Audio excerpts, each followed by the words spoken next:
हाँ जी, जहाँ पे हमने सामंतवाद जो व्यवस्था थी उसके इस प्रथा की हमने जहाँ पे इसके गुण किए हैं वहाँ पे इसकी कुछ हानियाँ भी हैं।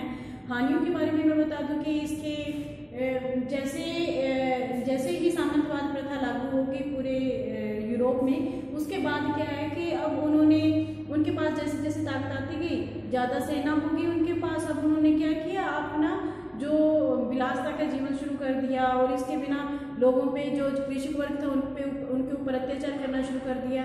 ठीक है ना। तो क्या है कि वो जैसे जैसे उनके पास सत्ता आती गई, उन्होंने राजा की भी कोई उसका सम्मान नहीं रहा उनके लिए। ठीक है, मतलब वो उनके खुद के पुत्र भी बड़े बड़े अधिकारी बन गए थे जो राजा के दरबार में कार्य करते थे। ठीक है, कुछ पदों पे उन्हें सम्मान मिला। ठीक है, तो क्या हुआ कि क्योंकि राजा जो था वो सिर्फ इसी पे निर्भर हो गया था। अब क्या है कि इसी की वजह से लोगों में भी इनके खिलाफ जो थे वो कुछ कर भी नहीं सकते थे। जो निम्न वर्ग था, कृषक वर्ग था, अब वो भी कुछ नहीं कर सकता था इनके खिलाफ। तो इसी प्रकार से अगर जहाँ पे सामंतवाद ने यहाँ पे पूरे यूरोप में अच्छा प्रशासन लागू किया, शांति की व्यवस्था स्थापित की, राजा को भी सहयोग दिया, जहाँ पे इसकी इतनी कला और जो साहित्य का भी योगदान दिया यहाँ पे उन्होंने, वहाँ पे इसके कुछ दोष भी थे। इन दोषों में क्या है, पहला है कमजोर शासक। अब जो राजा था, जो शासक वर्ग था, वो बिल्कुल कमजोर हो गया। क्यों? क्योंकि सारा बड़ी बड़ी जागीरें सामंतों के हाथ में दे दी। सामंत क्या क्या करते थे, सामंत सेना तैयार करते थे, सेना रखते थे, बड़ी बड़ी जो है बड़ी संख्या में इनके पास सेना होती थी। अब जो राजा है वो बिल्कुल ही सामंतों पे निर्भर हो गया। अब उसके पास इतनी तो पावर रही नहीं कि अब वो खुद अपना प्रशासन चला ले। अब क्या है कि सारा कुछ सामंतों के हाथ में आ गया, जिससे क्या है कि अब जो वो जितनी भी उनके अधीन जागीर होती थी उसमें कानून व्यवस्था लागू करना। ठीक है, और इसके बिना जो भी व्यवस्था स्थापित करना है वो सिर्फ उन्हीं ने स्थापित करनी होनी थी। ठीक है, और इसके बिना न्यायालय भी खुद लगाते थे। तो अब राजा तो सिर्फ नाम मात्र का ही रह गया था। ठीक है, और इसके बिना जो है सामंतों के जो पुत्र थे वो राज्य के दरबार में उच्च पदों पे नियुक्त थे। ठीक है, शासक का तब कोई अस्तित्व ही नहीं रहा। तो अब क्या है कि जो इससे केंद्रीय शक्ति जो थी बिल्कुल कमजोर हो गई थी। जो सामंतों की सत्ता है जो वो बढ़ चुकी थी। तो अब सामंत अपने अनुसार चलते थे, वो किसी राजा का भय नहीं रहा था उनके लिए। और सेकंड पॉइंट है किसानों का शोषण। ठीक है, किसानों का शोषण कैसे था कि देखो, सामंत प्रथा जो किसानों के लिए एक अभिशाप ही थी। ठीक है, क्यों? क्योंकि इस प्रथा के अधीन किसानों का घोर शोषण किया जाता था। ठीक है, उन्हें खेतों में काम करने के लिए बाध्य किया जाता था। इसके बिना उन्हें इसके अतिरिक्त भी जो किसानों को और भी बहुत सारे कार्य जो सामंतों के अधीन करने पड़ते थे और बदले में उन्हें कुछ नहीं मिलता था। ठीक है ना। और क्या है कि और कर देने के लिए सामंतों को कर देने के लिए बाध्य किया जाता था किसानों को। ठीक है, और इसके बिना उन्हें अनेक प्रकार के उपहार भी सामंतों को देने पड़ते थे, कर भी देने पड़ते थे, और इनके लिए उन्हें विवश भी किया जाता था सामंतों के द्वारा। ठीक है, तो यहाँ तक कि जो किसान थे वो अपनी मर्जी से विवाह भी नहीं कर सकते थे। अगर विवाह कर लेते थे तो उनकी पत्नियों को प्रथम रात सामंतों के साथ ही बितानी पड़ती थी। ठीक है, तो वास्तव में किसानों का जीवन एक नरक के समान ही था। और उन्हें घोर परिश्रम करने के बाद भी उन्हें भरपेट खाना भी नसीब नहीं होता था। ठीक है, और वे गंदी झोपड़ियों में रहते थे। और इसके बावजूद किसानों को अपने सामंतों के अत्याचार के विरुद्ध कहीं भी अपील करने का भी कोई अधिकार भी नहीं था। ठीक है, तीसरा पॉइंट आ जाता है इसका, युद्धों को प्रोत्साहन। ठीक है, हाँ जी। अब जो है सामंत प्रथा है जो मध्यकालीन यूरोप में अराजकता फैलाने में प्रमुख भूमिका इसने निभाई थी। कैसे? क्योंकि अब चाहे इन्होंने जो पूर्व जितने भी शासक थे, चाहे निरंकुश शासक थे, उनके ऊपर चाहे इन्होंने अंकुश लगा दिया।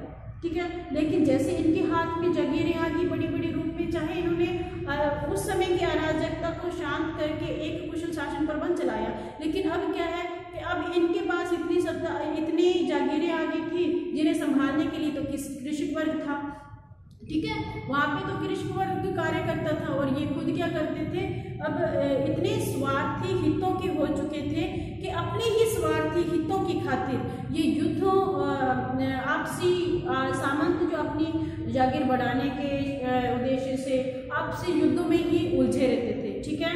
और राजा के विरुद्ध विद्रोह करने से भी नहीं पीछे हटते थे, ठीक है ना। और इतना अराजकता का वातावरण इन्होंने फैला दिया था, केवल लोगों को भारी कठिनाइयों का सामना नहीं करना पड़ा इस अराजकता की वजह से, बल्कि इससे संबंधित देश की अर्थव्यवस्था को भी बहुत ज्यादा आघात पहुंचा था, ठीक है। नेक्स्ट है 4th पॉइंट, अनैतिकता का प्रसार। हाँ जी, इस जैसे ही सामंतों के हाथ में बड़ी बड़ी जागीरें आ गई, सेना इनके हाथ में, इन्होंने तो सेना तैयार करनी होती थी। क्यों? ये बड़ी जो सामंत आगे छोटे सामंतों को अपनी जो जागीरें हैं बड़े बड़े टुकड़े उनको दे देते थे कृषि करने के लिए। अब वो उनसे क्या मांगते थे? बदले में सैनिक सहायता, ठीक है। तो क्या है कि इनके पास सैनिक बल जो है काफी इनके पास जमा हो गया था, जिसकी वजह से क्या है कि इन्होंने ये बड़ी बड़ी जागीरें हासिल करके, ऊपर से इनके पास सुरक्षा के लिए सेना भी थी, कि ये बहुत धनी हो चुके थे। जो सामंत थे इतने धनी हो चुके थे कि उनकी जागीरों की देखभाल तो अब पृष्ठ वर्ग ही करता था, ठीक है। और ये अपना अधिकांश समय जहाँ पे बिताने लगे विलासता में, ठीक है, जहाँ पे सुरा और सुंदरी में अपना जीवन व्यतीत करने लगे। और इन्होंने बड़ी बड़ी संख्या में अपने लिए रखेलें रखी हुई थी। सामंत अपने कृषक, जो भी उनका कृषक होता था, जितने भी कृषक होते थे, अगर वो विवाह करते थे, उनकी नवविवाहित जो पत्नियां होती थी उनके साथ प्रथम रात्रि खुद सामंत बिताते थे, ठीक है।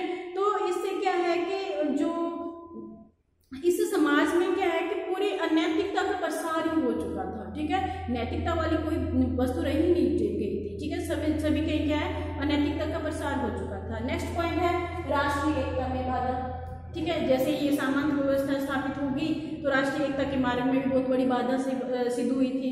इसका कारण क्या था कि लोग अपने सामंत से जुड़े हुए थे, वे अपने सामंत के प्रति वफादार अधिक थे, ठीक है। और उन्हें राजा से कोसों दूर रखा गया लोगों को, ठीक है। अब वो सामंतों के प्रति ही उत्तरदायी थे, उन्हें राजा से तो बहुत दूर थे वो, ठीक है। और इसी कारण के वह ज्यादा समय जो उस समय के जो लोग थे, जो राष्ट्रीय चेतना थी उन लोगों की, वो बिल्कुल ही न के बराबर थी, ठीक है। और उनकी दुनिया तो सिर्फ मैनर तक ही सीमित थी। जितना एक सामंत के अधीन जितना मैनर आता था उनकी उसी के ही अधीन ही रहे केवल, बस वो अपने क्षेत्र के बाहर कहीं और देखना भी नहीं चाहते थे, ठीक है ना।